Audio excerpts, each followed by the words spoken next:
kake ennaaf qabda yaa Waaqayyo akkam banneef anaaf qabda marree kaayyo diinonni koo albeekaree na eeguyyo guyyaa sanaaf kophaa ta'een yoon deemuyyu.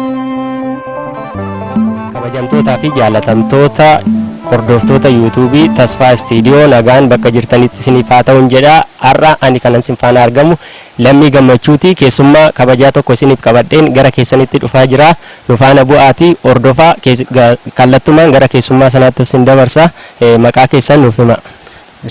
Maqaan koo Daaqon Yoobsan Tasammaan jedhama yookaan immoo Darajjeedhaan namoonni baay'een kan na beekan Darajjeedhaani.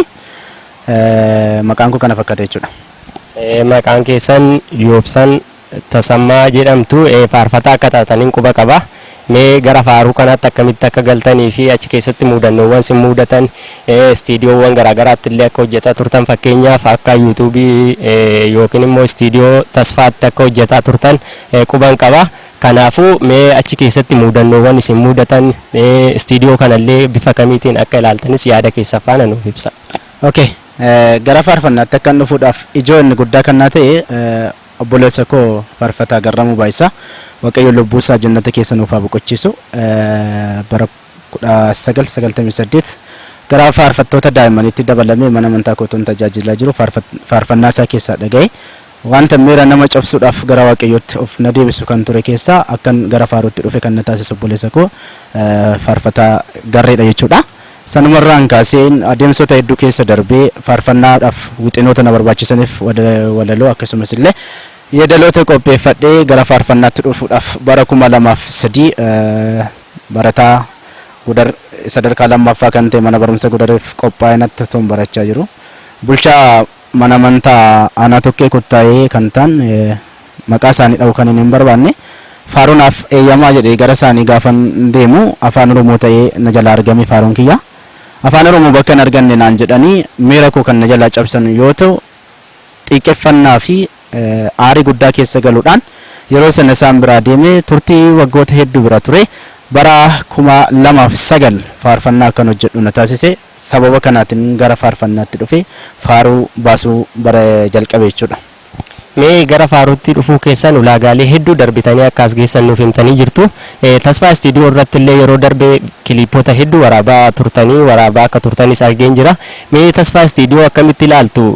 Miidhaawwan garaagaraa isinirra gahaa ture gama afaan Oromoo ta'uu isaatiin jechuudha faaruun keessanii. Tasfaa Studio afaan Oromootiif hundaa'ee afaan Oromoo irratti tajaajiluu irratti argama irratti hojjechuu irratti argama. Istiidiyoo kanatti mee deeggarsa akkamiitu isiniif ta'e? Istiidiyoo kana mee bifa kamiitiin ibsitu isin? Waa'ee Tasfaa Studio dubbachuudhaan dura hiriyaa koo ta'uu isaan baay'ee jaalladha. Tasfaa faana kan wal barree naannaa turtii waggaa lamaan duraati waliin mana barumsaas waliin barachaa hirummaadhaanis tajaajilummaa sagantaa baay'ee biyyoota garaagaraaniif faarfataan Tasfaa waliin hirmaachaa ture jechuudha. Akka fakkeenyaatti kaasuu kan danda'u gara dirree Hincinni Qulqullicha Mikaa'elaa deemne sagantaa gubaa'ee waliin hirmaachaa ture. Akkasumas illee gara Gincii kana waliin deemne aanaa Dandii keessa faarfataa Tasfaa faana nama tajaajilaa turredha.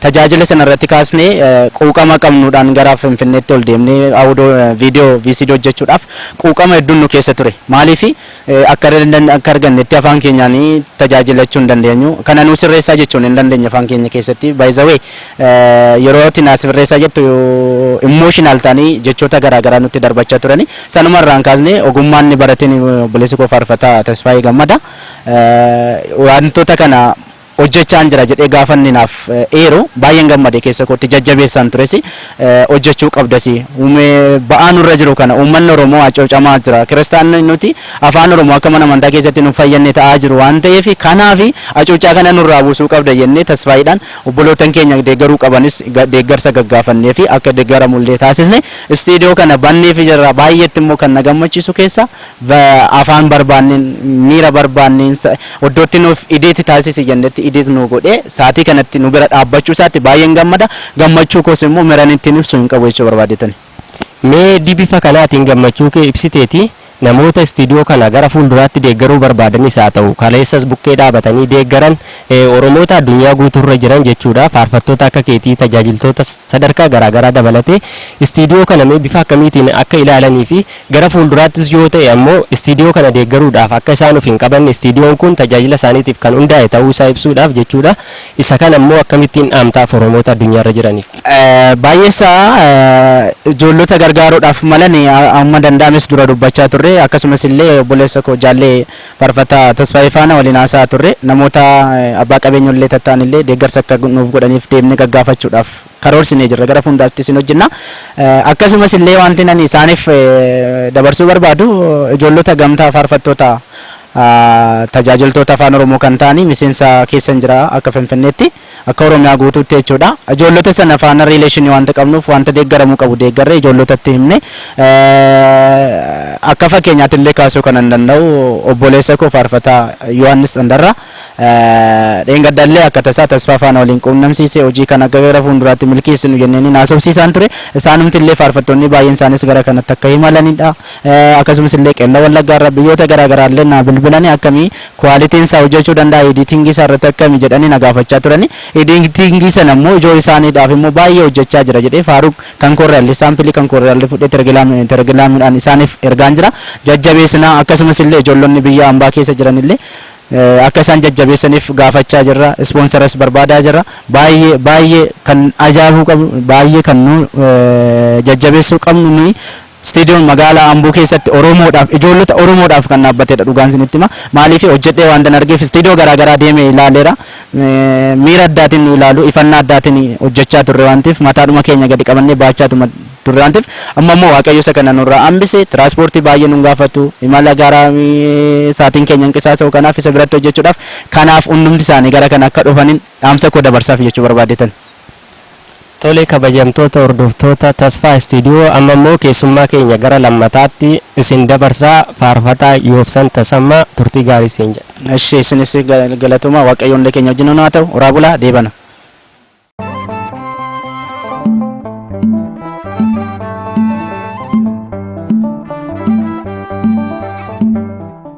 Tole gaagara keessummaa keenya lammataatti isin dabarsaa keessummaa keenya lammatarraa maqaa isaanii dhageenyee deebinaa maqaan keessan eenyu isiniin jedhu?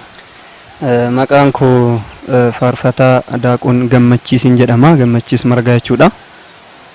Kanadha jechuudha. Tole egaa maqaa keessan nuuf himtanii jirtanii faaruu keessan jalqabaa akka faarfataa taatanis quban qabaa yoomuun irraanfadhu isa jedhu hojjettanii turtanii faaruu kana kan hojjettan Tasfaa Istiidiyoottidha ture. Mee Tasfaa Istiidiyoodhaaf ilaalcha akkamii qabdu kan biraallee hojjechuudhaaf gara fuulduraatti karoora qabattanii akka jirtan quban qaba isa kana mee bifa kamiin ibsitu? Ani dhuguma asuma biratti hojjedhe obboleessa koo faarfataa Tasfaayee biratti. Egaa akkuma beekamu obboleessi keenya yeroo ammaa kana faarfannaa afaan Oromoo ta'ee kan biraallee hojjechuudhaaf nama duubatti hin deebine keessuma naannoo Oromiyaa keessatti afaan namni barbaadu kamiin nama keessummeessee nama kan tajaajilaa jirudha. Egaa faarfannaa numtiyyuu gara faarfannaatti dhufnee faarfannaa tajaajiluudhaaf tajaajilamuudhaaf kan onnee guddaa nutti horudha jechuudha. Ani faarfannaa yoomuun irraanfadhu durallee faaruu biraa kan hojjedhe qaba garuu isaan rotoon taane yoomuun irraanfadhuudhaan egaa kan barmaanni hedduun illee godhamaa jiru. Egaa ammallee faaruu biraa faaruu babbareedame miidhagoo hedduu hojjedhee gara waltajjiitti dhufaan jira. Egaa Tasfaayee faana waliin taane faarfannaawwan kana hojjenne ammallee kaamingisoonii yookiin faarfannaa waraabbiidhaaf qophaa'ame hedduu isaa jira. Ammallee abdii guddaa kan namatti horudha jedhee yaada faaruu hedduu hojjechuuf illee qophiirra jira jechuudha. Mee Tasfaa Istiidiyoon bifa kanaan hedduu hojjete ilaalcha akkamii immoo tajaajila afaan Oromooti taasifamu kanaaf qaba miira keessan isin kabajuu irratti ilaalchisaa yookiin ammoo deeggarsaaf istaayitii isin itti kennitan fudhachuu irratti mee bifa kamiin ibsitu akkamittiin isin kabajee isin keessummeessa yeroo isin keessummeessu? Egaa haalli inni itti nu keessummeessaa jiru haala gaariidha. Haala kiristaanummaarraa tokko irraa eegamuu danda'udha. Egaa kiristaanummaan humtiyyuu matuma isheettiyyuu amantiin keenya jaalalaa fi amantiin keenya kan isheen nu barsiistu wal jaallachuu waliin ta'uu wal deeggaruu fi wal gargaaruudha kan isheen nu barsiistu. Obboleessi keenya immoo bifa barbaachisaa ta'e kamiiniyyuu afaan nuti dandeenyu nu keessummeessee irra darbuus immoo faarfataadha mataa isaatii tajaajilaa fi nama amantaa keessatti guddate waan ta'eef seera manni amantaa keenya barsiisteen nama guddatedha waan ta'eef seera manni amantaa keenya barsiisteen nu keessummeessaa jira waan ta'eef kun egaa ilaalchuma amantii keenya irraayyuu jalqaba barannudha dheetanii fudhadhaan. Hayyee yaada gaariidha. Faarfannaa isa itti aansitanii hojjettan kana bifa akkamiitiin qophooftanii jirtu? Tasfaa Istiidiyoon qulqullinni isaa akkami? Qulqullinni isaa hojii isaa jalqabaa keessatti isin boonseera moo maaltu isin kakaase faaruu itti aanu kanaaf hojjechuudhaaf? Qulqullina Tasfaa Istiidiyoo fi ilaalcha inni qabutu faaruu kanaaf isin kakaase moo mee waan isin kakaase yookiin qulqullina Tasfaa Istiidiyooti moo keessuma keessanii madde moo walitti dabalataan ammoo keessa keessanis kan madde qulqullinni Tasfaa Istiidiyoos isin kakaaseera jettanii yaaddu? Ani kaka'umsa guddaa kan natti ture obboleessa keenya Tasfaayees haa ta'u malee birattis kaka'umsa guddaa kan natti ture keessumaa akka naannoo Oromiyaatti faarfattoonni afaan Oromiffaa baay'inaan jiraatanillee akka magaalaa keenyaatti jiru akka aanaa keenyaatti illee baay'ee miti jechuudha. Kanaaf inni guddaan kan natti ture manneen amantaa nuti barbaanne irratti bakka ofii filatu otoo hin taane bakka nuti filanne kamirratti nu faana ta'uudhaani bakka nuti barbaannee fi hir'inaa fi rakkina nuti dandeenye kamirratti iyyuu deemee ofii isaati bakka sana nuu filatee bakka nuti ilaalle sanatti haala isaa mijatuu fi mijanne keessa taa'ee waraabbii sana waan nu waraabuu fi akkasumas illee faarfannaa gara fuulduraatti hojjechuudhaaf onnee guddaa kan natti ture manneen amantaa hedduurra naannofne isa tajaajila dhabeef tajaajila kennaa isa hojii dhabeef hojii hojjechiisaa tajaajilaaf tajaajilamuudhaaf onnee guddaa nutti ture manneen amantaa kamirratti iyyuu deemnee waraabne ammallee gara fuulduraatti isa wajjin kan hojjechuudha onnee guddaa natti ture haala inni nuti itti keessummeeffamnee fi bakka nuti barbaannetti waan nuuf waraabeef achitti kan inni hojjechuudhaaf na kakaase kanaafidha kanaafin hojjechuus barbaada jechuudha. Tole Tasfaa Istiidiyoon gatiisaa illee istiidiyoo kaanirra baay'ee madaalawaadha. Bakka ijoolleen harkaa dhabanitti illee deeggaruu irratti argama.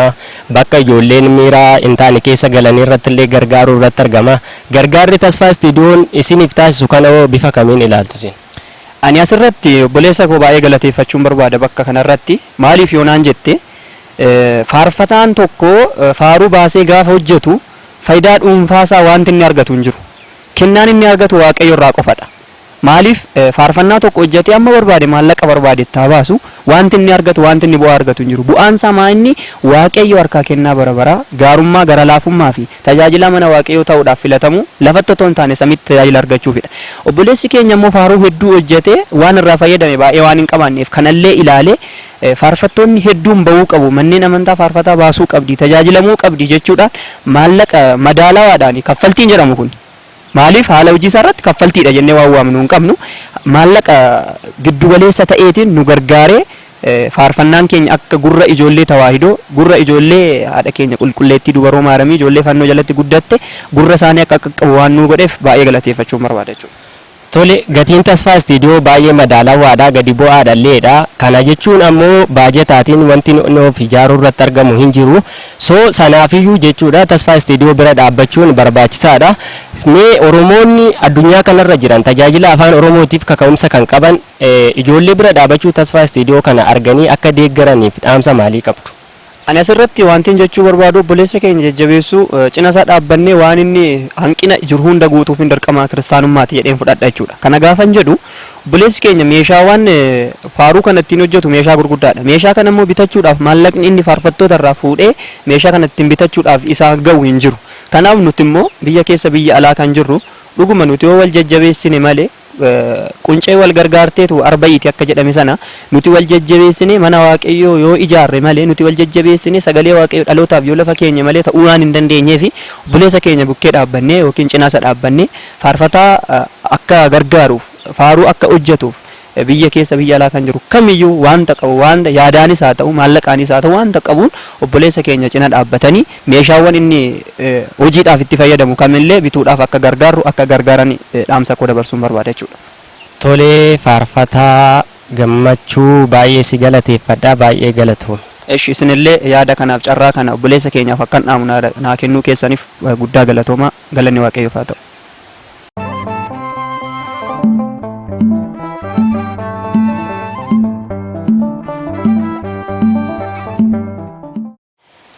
Tole egaa haalli keenya deemsi keenyas itti fufee jira keessummaa sadaffaa qabannee jirra keessummaa kana faana wal sin barsiisaa maqaan keessan eenyu isiniin jedhan? Ani Abbaayinee Salomoonan jedhama. Tole Abbaayinee mee gara Tasfaa Istiidiyoo dhufuudhaaf haaraa akka taateen dhagaye aaraa akka taate illee argee faaruudhaaf illee aaraa akka taate quban qaba. Mee gara Tasfaa Istiidiyoo akka dhuftu maaltu si taasise? Tasfaa Istiidiyoo faana jalqabuma kaasnee daa'imummaa keenya kaasnee wajjin guddanne baay'ee sirriitti na isa beeka. Qormaata hedduu fi waa baay'ee keessa darbee akka iddoo kana gahe nan beeka. Har'a immoo baay'ee nama gammachiisa. Kanaaf jalqabuma isaatii kaasnee qormaanni inni keessa darbee ka'e otoon tokko jedhee dubbadhee fixuu hin danda'u. Isa kanaaf hunduma isaa keessa darbee waaqayyo kana isa gahe baay'ee waaqayyoon isaaf galateeffadha. Waaqayyo ammas immoo gara fuulduraatti akka isa cimsee isa fageessu nan hawwaa fi waaqayyo isaa gargaaruun jedha. Hayyee gargaaraan Rabbiidha kan itti guutammoo namadha. Sanaafiyyuu ati faaruudhaaf akka aaraa taateen dhagaye aaraa akka taatellee quba qaba. Mee gara faaruu kanaatti maaltu si fide? Jajjabina Tasfaa Istiidiyoo sii laate hoo gara faaruu kanaatti akka dhuftuuf kan si kakaase kaka'umsi keessa Tasfaa Istiidiyoo wanti inni yaada sii kennee gara faaruu kanaatti si fide jira? Faaruu kana akkan baasuuf yookaan akkan hojjedhuuf kan na kakaase tokko Tasfaadha. Waggaa 4-5 dura baay'ee walitti dhufna maaliif hin hojjettu jedhee yeroo inni natti lolu natti dheekkamu yeroo baay'ee jira. Garuu ani isa kana waan akkasii jira jedhee yaadnee hin beeku. Garuu wajjin hirmaachaa turre dabirii xixiqqoo irratti jecha. Amma garuu kaka'umsi isaa baay'ee akka hojjedhuuf fedhii isaa waan ta'eef akkan hojjedhuuf mata duree dhugaan hin dhokattu kan jedhu tokko qabadhee dhufuun koo yeroo dhiyootti waan hin hafnedhaan jedha. Tole faaruu kana qabattee ni dhufta jennee amannaa ni abdannas abdii qofas miti akka arginullee quba qabna. Tasfaa Istiidiyoon illee keessatti si jajjabeessee si waliin ta'a akka jirus quba qabna. Mee Tasfaa Istiidiyoo bifa kamiin ibsita? Tasfaa Istiidiyoon yeroo baay'ee maallaqa irratti miti kan inni hundaa'u ilaalcha amantii irratti jalqabumayyuu waan hundeeffameef jechuudha. Tasfaa Istiidiyoo mee bifa inni ilaalcha maallaqaa ijoolleedhaaf taasisu kana wal qabatee Tasfaa Istiidiyoo ija kamiin ilaaltaati? Ani Tasfaa Istiidiyoo yeroo baay'ee Responser irratti faarfattoota baay'eetiif yeroo inni hojjete jedhamu argeeras dhageeras baay'ee kan namatti toludha. Amantaa isaa jajjabeessuudhaaf malee maallaqaaf nama dhaabbatedha miti. Yeroo baay'ee amma danda'ametti gargaarsarree manneen amantaa xixiqqoo ta'aniif baay'ee cufamuudhaaf barbaadan akka isaan banamanii tajaajila adda addaa kennaniif gizee inni godhu argaan ture wajjinis turreerra. Isa kanaaf Tasfaa Istiidiyoo baay'een galateeffadha. Ammas taanaan waaqayyo inni nu guddise fuuldurattis immoo bakka gaariitti isa mul'ise biyya kanaafis ta'e addunyaa jirtu hundumaaf ilma namaatiif daandii itti fayyinni itti labsamu Tasfaa Istiidiyoo ta'uu isaa nan amana jedhee yaada. Tole mee Oromoota addunyaarra jiraniif yookiin ammoo biyyoota alaas ta'e biyya keessa jiran kanneen garaa jechaadha ijoollee tawaayidooti. Ergaan ati qabdu jira Tasfaa Istiidiyoo kana bukkee akka dhaabataniif akkuma dura eeraa turre Tasfaa Istiidiyoon waan hojjetu kamuu amantii irratti hundaa'eeti kan hojjetu. Sana keessatti ammoo ilaalcha of keessaa qabaa maallaqa irratti miti kan hundeeffame waan ta'eef mee ati Oromoota addunyaarra jiraniif keessas haa ta'u ala kan jiraniif dhaamsa ati qabdu Tasfaa Istiidiyoo bukkee akka dhaabataniif maali? Tasfaa Istiidiyoo bukkee akka dhaabataniif yeroo baay'ee kana jedhu namni kamiyyuu baratee afaan isaatiin beekaa ta'ee waa'ee amantaa isaa baree akka amantaa isaatiin jiraatu akka mootummaa waaqayyoo dhaalu fedhii keenyadha. Isa kanaaf Tasfaan Istiidiyoo immoo warreen afaan kabiraa hin beekne akka afaan Oromootiin baratanii sirriitti tajaajila argatanii akka mootummaa waaqayyoo dhaalaniif fedhii fi hawwii guddaa waan qabuuf fuulduratti ni deema jedheen yaada. Mee wanta tidhaamtuuf ijoolleedhaaf wanta tidhaamtu addatti yoo jiraate akka Tasfaa Istiidiyoo kana deeggaraniif addatti mee nutti? Akka Tasfaa Istiidiyoo kana deeggaraniif wanti ani dhaamu yoo jiraate hundumti keessan namoonni bakka adda addaa jirtan hordoftoonni amantaa Ortodoksii taatan hundumti keessan Tasfaa Istiidiyoo sibira jirra yoo jettanii qaamaanis ta'e yaadaan maallaqaanis ta'e kabiraatiin yoo si faana jirra jettanii Tasfaan Istiidiyoo boru abdii fi ija faarfattoota afaan Oromoo naannoo keenyaa ni ta'a jedheen yaada. Hayyee guddaa galatoomii yeroo gaarii siif haa ta'u. Ishii nagaa ta'a. Tole ani keessummoota garaagaraa isiniif qabannee dhiyaanne irraa yaadonni isaanis kanarratti kan hundaa'an ture turtiin keenya bifa akkasiitiin ture jechuudha. Tasfaa Istiidiyoon gaa kan argamu magaalaa Hamboo keessatti kan inni irratti hundaa'es tajaajila afaan Oromoo babal'isuudha. Babal'isuu irrattis argama. Kanaafuu ijoolleen biyyoota alaas ta'e keessas kanneen jirtan Tasfaa Istiidiyoo bira dhaabachuudhaan siif jirra jechuudhaan waliin akka taatan asumaan isin beeksisna. Sababni waliin taataniif ammoo Tasfaa Istiidiyoon kan inni hojjetu maallaqa irratti hundaa'e osoo hin taane amantii irratti hundaa'e waan ta'eef gatii madaalawaa fi gadi bu'aadhaan argama. Hojii qulqullinaa fi boonsaa qabu hojjechuu irratti argama. Kan inni sinfaana ture ani Lammii Gammachuutii. Turtii gaarii qophii biraatiin walitti deebina.